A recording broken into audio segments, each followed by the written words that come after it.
Assalamualaikum warahmatullahi wabarakatuh. Sebelumnya izin memperkenalkan diri, saya Alisa Srijayanti dengan NPM 21150610003 bersama teman saya dia Ayumita Anggraini dengan NPM 2112155061001. Di sini kami dari kelas PlayStation dan kami akan mempresentasikan mengenai UAS dari pemrograman berorientasi objek.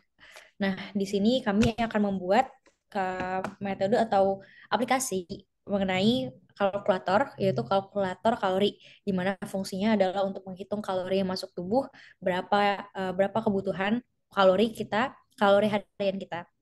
Nah, di sini data-data yang dibutuhkan itu seperti jenis kelamin, berat badan, tinggi badan, dan usia.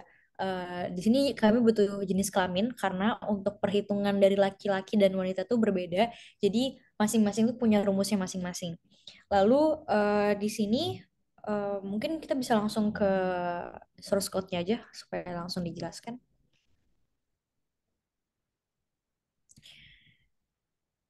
Nah, di sini sudah ada source code dari kalkulator yang akan kami buat. Nah, jadi yang pertama di sini ada kelas kalkulator, yaitu kelasnya dari kalkulator kalori, kelas dari aplikasi ini. Kemudian ada dev init, di mana fungsi init ini adalah untuk sebagai metode khusus dalam sebuah kelas yang secara otomatis itu dipanggil ketika sebuah objek dibuat dari kelas tersebut. Nah, fungsinya itu ada digunakan untuk menginisialisasi atribut-atribut objek, kemudian juga ada menerima argumen sebagai input, lalu menjadi untuk membuat instance objek baru dari kelas yang sesuai. Terus yang terakhir juga dia digunakan untuk menggunakan persiapan atau tugas lain yang diperlukan sebelum objek itu siap digunakan.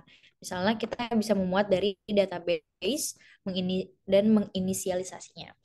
Nah, kemudian di sini dari definite ini kita ada self, jenis kelamin, berat badan, tinggi badan, dan usia ini yang kita butuhkan di nanti di perhitungannya. Nah, self jenis kelamin ini maksudnya adalah dia bakal manggil dari variabel atau atribut dari jenis kelamin, kemudian sama seperti berat badan dan tinggi badan dan usia. Nah, self ini sebenarnya digunakan sebagai parameter pertama dari setiap metode kelas. Nah, parameter ini merujuk pada objek itu sendiri atau instance dari kelas yang sedang digunakan. Penggunaan self ini memungkinkan kita untuk mengakses atribut atau metode dari objek dalam metode kelas. Nah, fungsi self ini tujuannya untuk mengakses atribut yang telah didefinisikan dalam kelas. Misalkan tadi kita kan ada udah inisialisasi jenis kelamin, berat badan, tinggi badan, dan usia. Nah, itu bisa kita pakai di mengakses atribut itu. Kemudian juga kita bisa menggunakan self ini untuk memanggil metode dari objek itu sendiri. Misalkan tadi kita memiliki metodenya jenis kelamin gitu. Kita bisa menggunakan self jenis kelamin. Lalu kita ini juga bisa untuk mengubah atribut objek. Jadi dalam metode kelas itu kita bisa menggunakan self untuk membuat dan mengubah nilai atribut objeknya.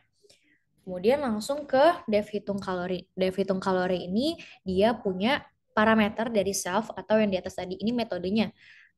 Self ini kan tadi ada jadi jenis kelamin, berat badan, tinggi badan, dan usia. Nah, di mana di sini dia terdapat perulangan atau dia terdapat uh, fungsi if else, di mana kalau misalkan dia if, dia bakal manggil dari self jenis kelamin lower, atau lower ini maksudnya dari lower case atau huruf kecil. Jika dia inputnya laki-laki, maka dia akan menghitung kalori sama dengan ini rumusnya nih untuk laki-laki. Jadi rumus dari perhitungan kalori ini berdasarkan website dari Halodoc itu adalah 8, untuk laki-laki dia adalah 88,4 ditambah 13,4 dikali self berat badan atau berat badan inputan dari user. Kemudian dia bakal ditambah dengan 4,8 dikali tinggi badan yang diinputkan juga oleh user dan dikurang dari 5,68 dikali usia dari user. Yang ini diinputkan oleh user. Kemudian ada fungsi else is di mana else if di mana ini dia tuh menggunakan kalau inputan user wanita atau dia rumusnya untuk wanita dengan kalorinya Kalau misalkan di wanita, dia perhitungannya 447,6 ditambah ditambah 9,25 dikali berat badan dari user. Lalu ditambahkan dengan 3,10 dikali tinggi badan user dan dikurang dari 4,33 dikali usia dari inputan user. Nah, fungsi lainnya atau else, di mana kalau misalkan inputan user itu tidak sesuai dengan kondisi if dan else, itu dia bakal mengeluarkan value error atau pesan error, yaitu jenis kelamin yang valid adalah laki-laki atau wanita. Dan dia bakal return ke kalori, perhitungan kalori. Kemudian di sini langsung kita masuk ke perumusannya atau yang bakal kita tampilkan di dalam output, yaitu ada jenis kelamin. Dia termasuknya input karena dia setelah dia memasukkan jenis kelamin laki-laki atau wanita, user diminta untuk memasukkan inputan mana nih, apakah dia laki-laki atau wanita. Lalu kemudian ada berat badan, di mana di sini dia pakai tipe data float, yaitu dia bisa koma-komaan gitu nanti ujungnya. Ya, jadi user bisa masukkan tipe data yang nilainya desimal. Terus di sini ada output masukkan berat badan dalam kilogram, kemudian sama juga seperti tinggi badan, sama seperti berat badan, lalu usia, dia bertipe data integer dengan masukkan usia outputnya. Nah, di sini kita mulai di kalkulator di perhitungannya, di mana kalkulator ini dia bakal manggil kelas dari kalkulator kalori, yaitu dengan atribut jenis kelamin, berat badan, tinggi badan, dan usia. Ini adalah sebagai pembuatan objeknya. Kemudian kalori harian itu dia bakal memanggil metodenya. Metode apa sih yang digunakan gitu. Jadi untuk kalori harian ini cara menghitungnya adalah kalkulator dikali hitung kalori. Nah, hitung kalori ini tadi udah didefinisikan di atas di line ke-9, yaitu hitung kalori dengan parameter self. Ini untuk pemanggilan metodenya. Lalu nanti user bakal menampilkan atau program ini bakal menampilkan jumlah kalori harian diperlukan, lalu menampilkan perhitungan hasil perhitungan dari kalori harian ini. Mungkin selanjutnya bisa dijelaskan oleh dia. Terima kasih. Oke, terima kasih Alisa atas kesempatan yang sudah diberikan kepada saya. Nah, di sini saya mau coba running hasil program, kode program ini, dan kita akan mencoba memasukkan data-data yang diperlukan oleh kode program ini. Sesuai saja ya, saya running.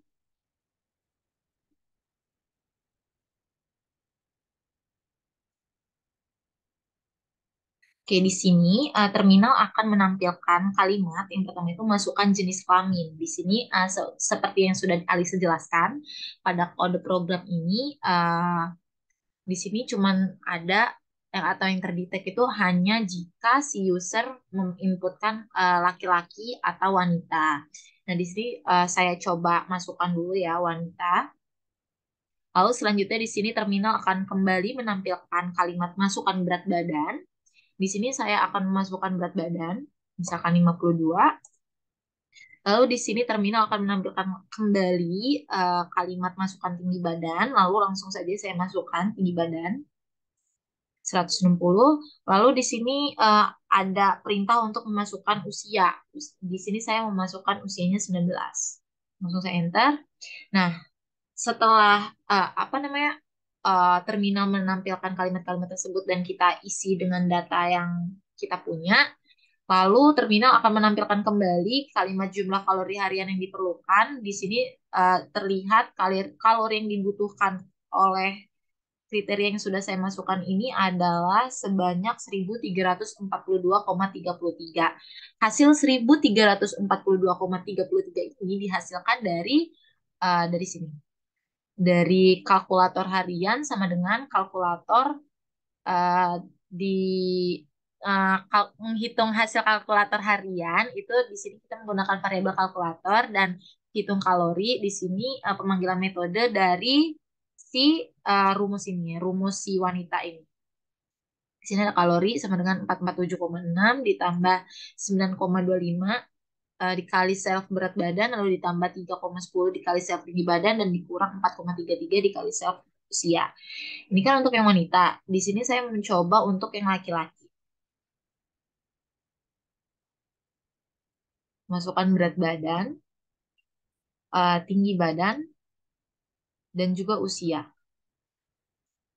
Oke, di sini saya sudah memasukkan, yaitu di sini jenis kelaminnya laki-laki dengan memiliki berat badan 88 dan tinggi 186 serta usia 25. Untuk jumlah kalori harian yang diperlukan oleh orang tersebut adalah 2018,4 kalori.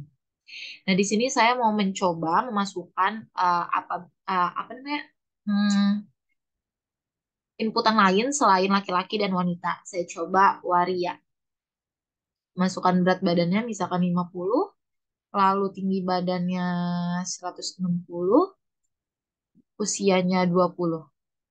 Nah, di sini program tidak akan menampilkan hasil dari kalori harian. Karena apa? Karena di sini kita di pada bagian sini terdapat hmm, perulangan if else, else if, dan di sini kan cuma ada dua kondisi di mana yang valid itu hanya laki-laki dan wanita. Sedangkan tadi yang saya inputkan itu tidak termasuk dalam dua kondisi yang benar tersebut. Jadi kode program ini tidak akan menampilkan hasil dari kalori harian.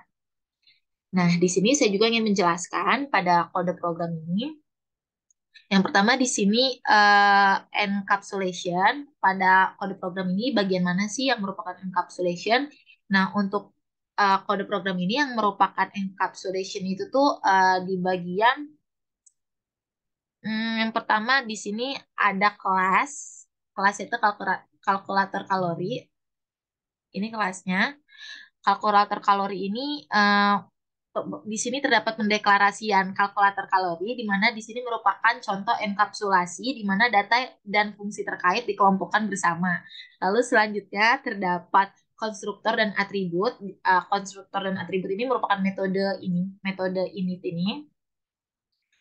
eh, dan atributnya itu adalah self jenis kelamin sama dengan jenis kelamin, self berat badan sama dengan berat badan, self tinggi badan sama dengan tinggi badan, dan self usia sama dengan usia. Lalu di sini apa namanya atribut ini itu termasuk contoh enkapsulasi data. Kenapa? Karena mereka dikapsulasi dalam objek kelas kalkulator kalori ini. Lalu selanjutnya ada abstraction. Abstraction ini merupakan metode hitung kalori. Ini metode hitung kalori. Metode ini menyembunyikan detail implementasi perhitungan kalori di dalamnya. Lalu pada penggunaan kelas kalkulator kalori hanya perlu tahu bahwa mereka dapat menggunakan metode ini untuk menghitung jumlah kalori harian. Jadi pada kode program ini yang akan kita cari itu hanya si kalori hariannya saja. Lalu untuk polymorphism di sini tuh tidak terlihat secara detail karena pada kode program ini memang tidak ada polymorphism ini. Sebenarnya polymorphism itu apa sih?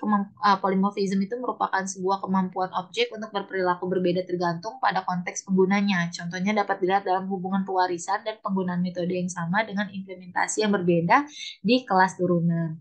Nah, pada kode program ini juga di sini kita tidak menggunakan inheritance atau pewarisan karena eh,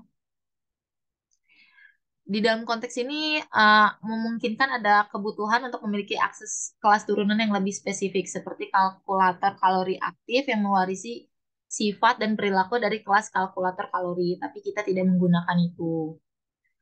Lalu untuk kelas yang kita menggunakan di sini hanya satu yaitu kelas kalkulator kalori dan objeknya itu ada objek kalkulator. Oke, mungkin itu saja yang bisa saya sampaikan. Saya kembalikan lagi kepada Alisa. Baik, terima kasih dia atas penjelasannya. Mungkin sekian deh yang dapat kami jelaskan mengenai program kalkulator kalori ini. Mungkin kurang lebihnya kami mohon maaf. Terima kasih atas perhatiannya dan waktunya kami akhiri. Wassalamualaikum warahmatullahi wabarakatuh.